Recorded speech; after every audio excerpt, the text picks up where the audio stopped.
I am Kelly Brown Douglas, Dean of the Episcopal Divinity School at Union Theological Seminary in New York. And I welcome you to another in our series of conversations on being church in the time of COVID-19.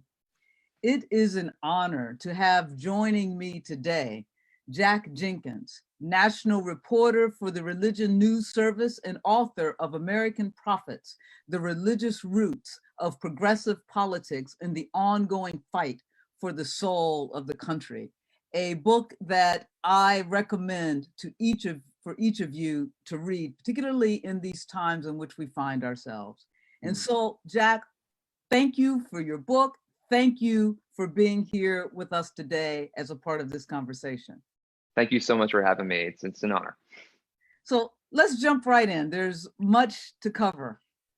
This COVID-19 crisis has, of course, exposed the many fissures of injustice and inequality in our society that have been at best ignored and become all too commonplace and acceptable in this country. And so in many respects, it is made clear that our claim to be a democracy where there's freedom and justice for all is at best an aspirational claim. But more than that, it has perhaps also exposed the fissures within our faith communities. For these growing injustices have happened on our watch. And so let me begin by asking you, as you view the landscape of faith and religious communities from your vantage point as a reporter, what would you say it means to be, in fact, a people or community of faith in times like these? That's an excellent question. And I agree, there's, one of the most fascinating things about this pandemic is it is it's an experience that has, affects everyone, but how it affects them and how it affects different communities of faith has been really interesting and revealing.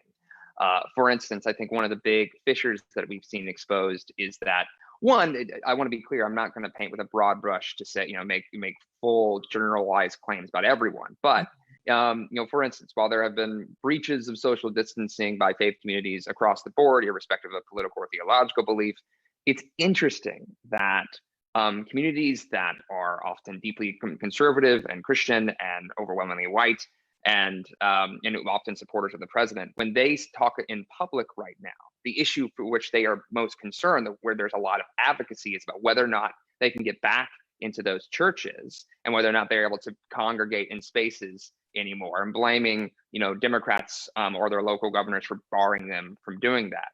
Whereas more progressive faith communities, often communities of color, often communities that aren't necessarily Christian, et cetera, the concerns of those faith communities have been very different. When we're talking about those who are, clamoring for masks, and those who are advocating for those who, are having problems with rent, and asking for assistance for those who have already been in dire straits medically, for instance, before this, and their main connection to the community is a church or a synagogue or a temple, and that those communities are the ones rallying on behalf of their own congregations. Their main concern in the ones that they're lifting up right now isn't necessarily to get people back into worship spaces that might put them at risk. It's to lift up the concerns of communities that were already at risk before the pandemic hit. And so that's been really revealing in something I've been watching in terms of the religion and politics space, and that, again, members of what we might describe as the religious right have been really slow to respond to the pandemic. And those that have, sometimes have been, breaching it outright and trumpeting, how they think that they are being wronged by putting these positions. Whereas groups like the Poor People's Campaign or Faith in Action or Bend the Arc have been, rallying to protest this administration's response and to call for care of those of what they would classify in some traditions as the least of these. And that's, again, I don't want to paint with a broad brush, but in public, that seems to be a division that's occurring in terms of advocacy. Well, that leads to this question, and as you talk about in public. And so it seems as though even in various states where people are protesting And sometimes these protests are filled with people who are carrying guns and other kind of signs and symbols of white supremacy. That even in these states where we see these protests, people are saying, but this is a minority of people. The majority of people aren't protesting in this way to get back out. So what this indicates again is that a certain demographic has controlled the narrative on the public square. We might even suggest that in relationship to faith communities, and in particular, I'll talk about the Christian community, that it seems as though this fundamentalist or right Christian community, as you speak about it, have indeed, or demographic, have controlled the narrative of what it means to be a people of faith, what it means to be Christian on the public square. Whereas the progressives or the religious left, as you have identified in your book, while you say they've been working behind the scenes and creating policy, et cetera, they don't control the public square. They don't control the discourse. What we're seeing, I think, in some ways, the consequences of that during COVID. What's your perspective on that? What is the consequence of not really being more vocal on the public square? Yeah, I think this is a really interesting question too, because like I said, like those more conservative Christian groups are the ones that are getting all the attention for what they're doing. And like we've had what was it, Never Again Action, a Jewish group, and the New Sanctuary Coalition of New York City have both been, staging protests, kind of like in cars, driving around immigration and customs enforcement buildings, as well as those of lawmakers or governors, saying calling for them to release the immigrants who are at risk of infection at this stage of the pandemic. And that gets significantly less coverage than if, these people who were standing outside. For instance, there was a man who was among those who were standing outside the State House in Michigan. And when asked if he was nervous because he was wearing a mask and gloves, he said, "No, I'm a Christian." Now, never mind that Christians of all ilks have been felled by this virus, irrespective of faith and churches. But it's one of those things where that's what ends up becoming the narrative. And I think that's something that the religious left has often struggled with. And it's something that, as a journalist, when I wrote my book, and also the reporting that led up to the book, was really fascinating to me, that a lot of subsets of the religious left are hyper organized. They'll have gatherings of thousands. They'll be able to, really push for change in specific ways, whether that's, local legislation or a statewide piece of legislation, or even at the national level. You have people like Reverend William Barber who are out there, really trying to push national campaigns. You have people like Sister Simone Campbell, who's head of the Catholic Social Justice Lobby Network, who are out there really pushing for this kind of stuff. Tracy Blackman, who has really kind of, occupied a very prominent space within the United Church of Christ, but also within activist circles when it comes to race and immigration and climate change. But again, and something you've noted is that there hasn't been the same sort of recognition of this group as having power or having even influence on the way people talk about religion in the public square. And the consequence is that they have less impact in an overt way.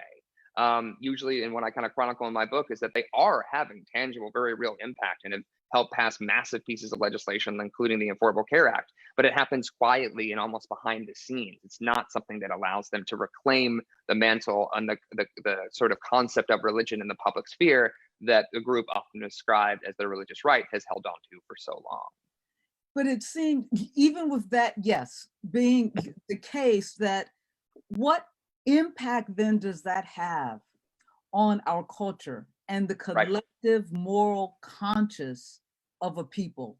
And so what we see now is the kind of rhetoric we are seeing now, this very, the ideology and the cultural realities of white supremacy. And when we see something like we've seen happen in Georgia, young Black man jogging, and we don't hear this moral voice. It's crickets from the White House, and it seems that it's crickets from the religious left, the white religious left. And so that shapes a collective consciousness, and we have the sort of conservative Christians who are seeming to shape that. And so Right. you get these kind of movements of protests, presumably for liberty, but we know it's about much more, but it's cloaked in a Christian narrative.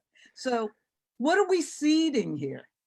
No, I think that's a really interesting question too, because to your point, while there are faith leaders and activists who do decry those sorts of things, if they aren't recognized in the media, or if they aren't as loud as they need to be, or if there's, like you say, crickets, particularly among white progressive Christians, what that means is in public, that doesn't become a faith calling. That doesn't become a reflexive thing to say, well, as a person of faith, I must decry that on moral grounds. You know, the shooting of unarmed Black men in public, right? Like that's not a faith issue. That's just unfortunate, and you change the channel. But if it's an issue about abortion or opposition to same-sex marriage, for instance, and you're a conservative Christian, that is seen as an authentic faith issue in the public square. And so you don't have this cachet where if a pastor decries that, and they're not, for instance, a member, you know, of a Black Christian community that might be directly impacted by that, the loss of that individual, then they're seen as like, that's kind of weird. I mean, I guess it's a faith issue, but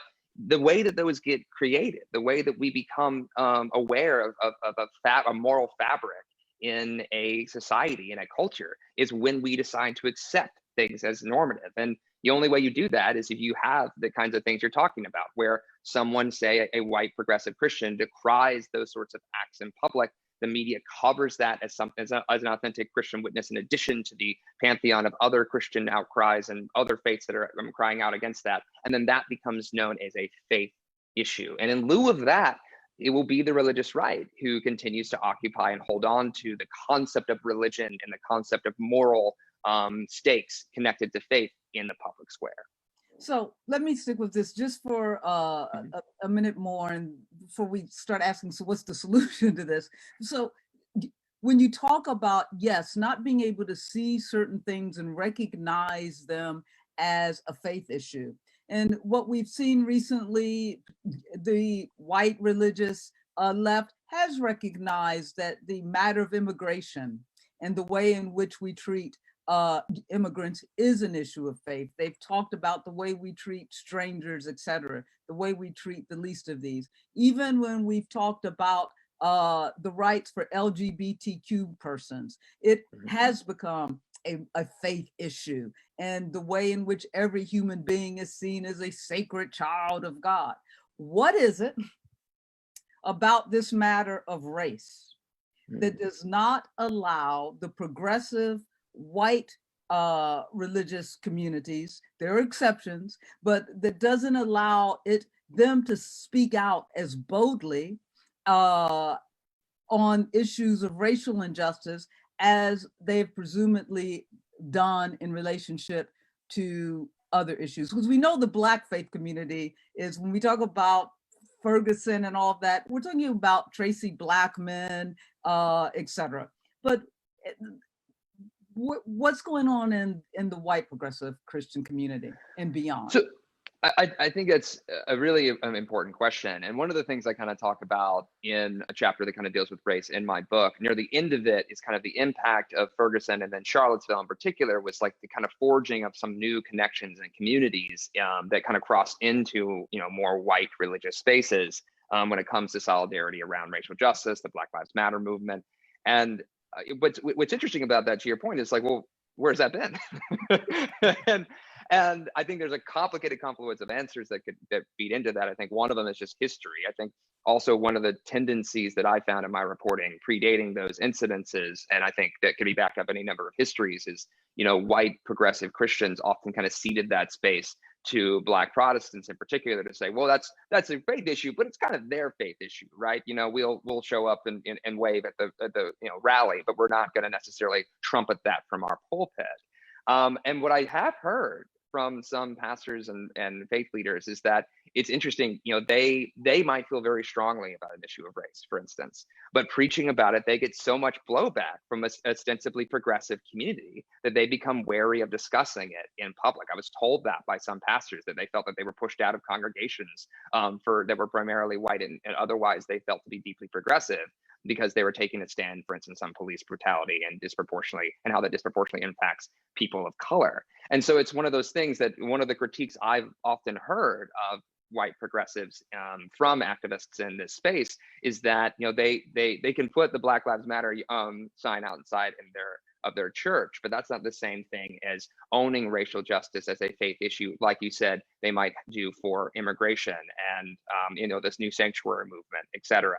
And I think that really comes down to that it actually is more complicated in their communities than they might want to admit, that issues of race are still uncomfortable even among ostensibly deeply leftist, liberal, progressive Christian communities that otherwise feel that they're at the vanguard of religious progressivism when it comes to LGBTQ rights, for instance. I just think I talk about that a little bit in the book. There's just a lot more work that needs to be done in that space, from the perspective of progressive activists than a lot of the white progressive activists want to admit. Yeah, it reminds me of what Martin Luther King said, and it remains true that to paraphrase him, our greatest enemies are not the bad folks, those people who are just downright white supremacists and carrying those signs, but it's the silence of the presumably good white Christians that is most harmful. And it's revealing of really how, when we talk about white racism, when we talk about white supremacy, how deeply embedded that is even within our white religious community. So there's something about, I always say, something about whiteness that becomes a barrier when we are called to live out the values of our faith. So here's what I'm wondering, Jack, and you can tell me what you've seen. COVID has made very clear the racialized, if you will, disparities and inequalities in the systemic and structural and cultural racism in this country. We see that in the numbers, in terms of not only those who are contracting the disease, but those who are dying from it. When we talk about people of color, Blacks, Latinx communities, and Native Americans, it's appalling. So can this be a call to consciousness in terms of the white progressive religious community?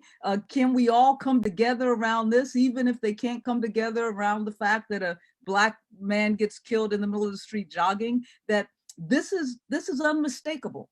What have you seen? What are your thoughts? So, as someone who's reported on activism for a while, I feel like three things are true at the same time with regard to that.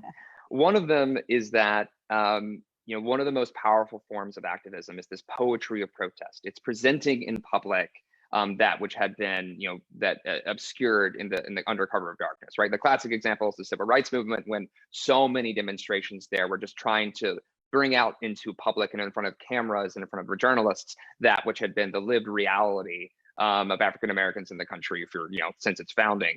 And so it's one of those scenarios where when that sort of is performed, there is an impact, right? The movie Selma kind of actually talks about that from start to finish as an activist, how it can move people to action. And so at some level, the reality of this pandemic does that even without the element of protest. It exposes those inequalities, it exposes those realities in our society without having to be in the streets. It just shows up in the spreadsheets.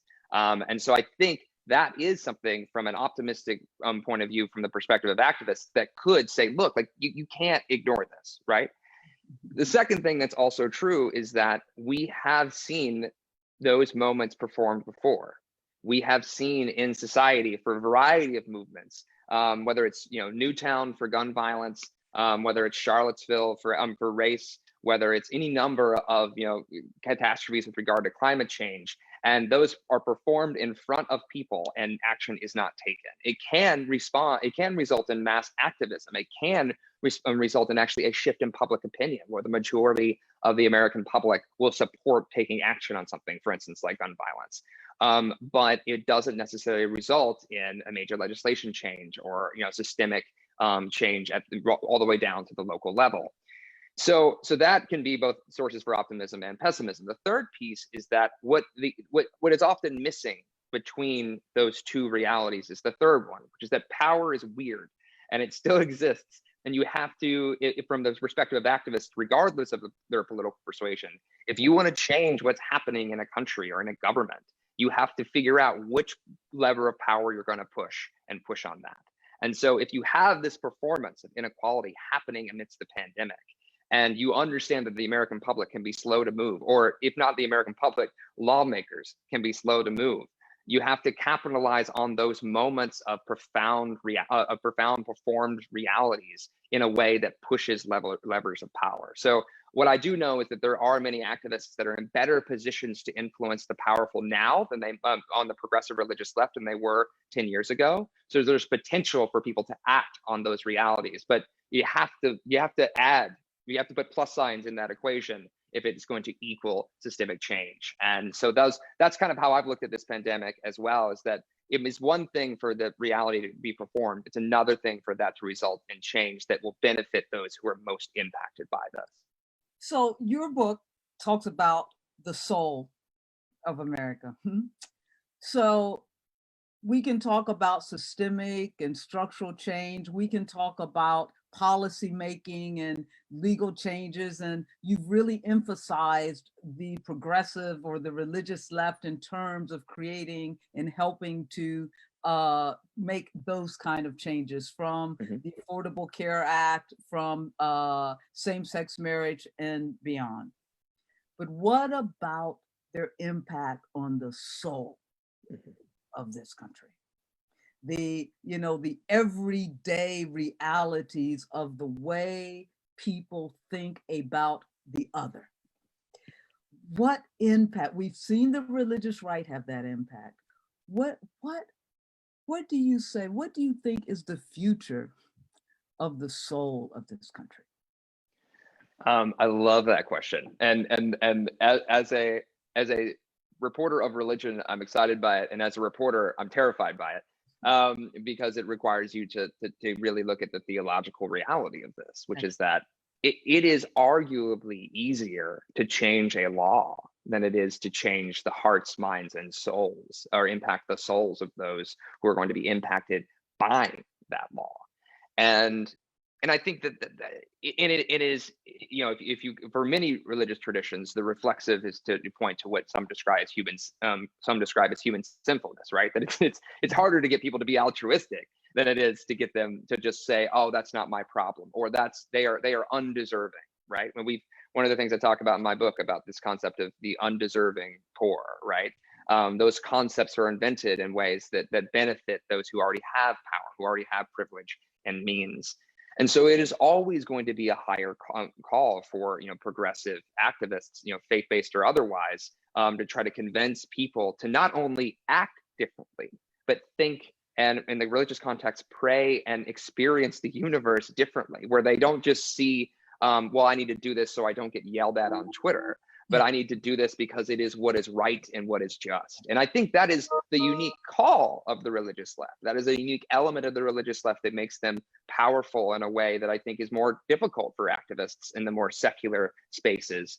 And the religious right has proven to be very, very prominently successful at that. That they have, with issues that they describe as moral issues, particularly LGBTQ rights and abortion. They say that these are deeply held moral issues, and they've managed to really prop up the Republican Party in many ways around those two issues. And I think the religious left has a similar power to impact the way people are and how they see the universe and how they connect to the divine, which is life-changing for a lot of people. It's just that theology has to be preached a lot to get systemic change. And how long were we preaching similar messages back in 1776 that still haven't been actualized? Things that were being preached in the early era among the least in the dispossessed that we still have not made manifest on. And I think that's kind of like the lifelong project of the religious left. But it also, unfortunately for them, it's not something they get to wallow in because the dispossessed still need those people to change the hearts of others. And so I would argue that there is this battle for the soul of the country, as I describe in the subheading of my book. But what that really means is changing the way people operate and how they think about not only themselves, but their relation to others. And that will take time and more than just a law change. It will take a lot of hard conversations. So final two questions following up on that. So what is the role? You're a religious reporter, for a national organization. What is the role of not simply a reporter, but a religious reporter when it comes to changing the soul? Okay. What a great question. So, I am religious insofar as I'm Presbyterian, and I am of the disposition that there are people who try to pretend that journalists and reporters should be automatons that don't have feelings and opinions on anything, and like we're just robots that see things and tell you what happened. That's not true. And I believe that the virtuous act of a reporter is having those things and still pushing yourself to always tell a fair and true story, even if it's about people you don't like, even if it's about organizations that don't like you. And so I say that in the concept of, bearing witness is one of those things that can have an impact on others. And we reporters don't describe ourselves as advocates. We aren't activists. It's not what we do. But we do try to draw attention to things that we think are important and noble, that are worth noting. I mean, we're advocates for the subjects of our stories because that's what reporting is. It's drawing attention to unjust things. Would the reporters for Spotlight describe themselves as advocates? No, but they were doing just work to try to draw attention to the Catholic sex abuse scandal. All of these reporters that recently won Pulitzers just this past week, often they were doing the hard work of going into having difficult conversations with systems of power quite often, and having conversations with those who have been impacted by power and making sure that's in front of the American public to see. That doesn't always result in change, right? You can have a front page article on something very important and people just, turn the page or change the channel. But it is the responsibility of a reporter to make sure that you are talking to the powerful, not in ways that give them a pass, but in ways that reflect those who don't get a massive megaphone. And I'm of the disposition that journalists, it is not just, something that they should reflexively do every once in a while, but it is our charge to inform the American public about wrongdoing, injustice, corruption, and about that and while we also cover things that are going well, not with an uncritical eye. And that requires also acknowledging the plight of those who are struggling. And that isn't always easy, that isn't always fun. But ideally, in a perfect world, exposing those sorts of things can impact the average American and how they think. I forget, there's actually an apocryphal adage, in the Christian tradition of preaching with the Bible in one hand and the New York Times in the other. It's not technically, I believe, what was said, but I really like the idea that in a religious context, regardless of what faith you are informed by the present and also moved by the traditions and the precepts of your faith. So I think the reporter has a role in that one hand, and the bearing witness in its best form can help alter and change the public for the better. Great, thank you, Jack. We are right up at our time, and so I want to give you the opportunity to say one last word, and if you can, if you look into the future, come fall, we're going to be in the midst of one of the most significant elections in this country, really determining the soul of this nation. Mm-hmm. What is the thing that you would like to leave us with as you look out on that as a religious reporter? What do you see, and what do you see ahead for the challenges even of faith communities in trying to have some impact, the religious left, on that election? I will think what's interesting about this past Democratic primary is that the religious left already has started to have a more noticeable impact than they have in several cycles in the past. The fact that so many candidates wanted to show up to events hosted by, for instance, Reverend William Barber and Reverend Liz Theo-Harris in the Poor People's Campaign, and wanting everything from Pete Buttigieg standing silently at his protests to Joe Biden and Kamala Harris and Elizabeth Warren speaking on stage alongside them. There's already some elements to which the religious left and parts of the religious left are helping push this in one direction or another. Arguably, African American Protestants are a big part of the reason that Joe Biden's the presumptive nominee. And so fast forward to the general election, everything about 2016 was about these narrow margins of victory for Donald Trump. He has a very narrow path to victory to get reelected. And so it's these small little communities that have long been thought to be inconsequential compared to bigger demographics that could make or break the 2020 election. And that includes a lot of communities that are important to the religious left. That includes African American Protestants. That includes Muslims who live outside of, lived in Dearborn, Michigan, or outside of Detroit. That includes Jewish communities. That includes white mainliners and white Catholics who live in the Rust Belt. Those are people whose votes may not have always been at the center stage. Some of them have. But that are going to be courted in a very specific way come 2020. But I will say this, which already been interesting. It's there's already some coverage of moving ahead towards November, where we might still be in relative states of lockdown. We're talking about whether or not we'll be able to vote by mail.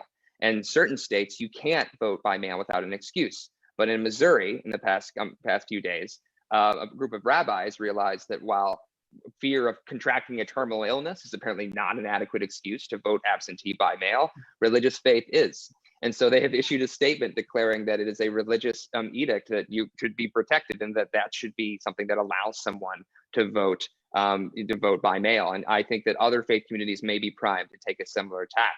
And that alone will enfranchise those who otherwise wouldn't have been able to vote, or if they voted, they would have been literally risking their lives to do so. And so I would be watching those sorts of things closely, as well as to your point. I think it's notable that these religious left figures and faith leaders have started to impact these candidates. The question remains whether that will impact their moral language come November. And I think there's some signs to indicate that it already has. But again, as stuff shifts to the general election, who's whispering in the ear of those candidates and what comes out in their speeches may be up for debate. So just keep an eye out. I think it's going to be different this time in terms of the impact of the religious left, but we'll see.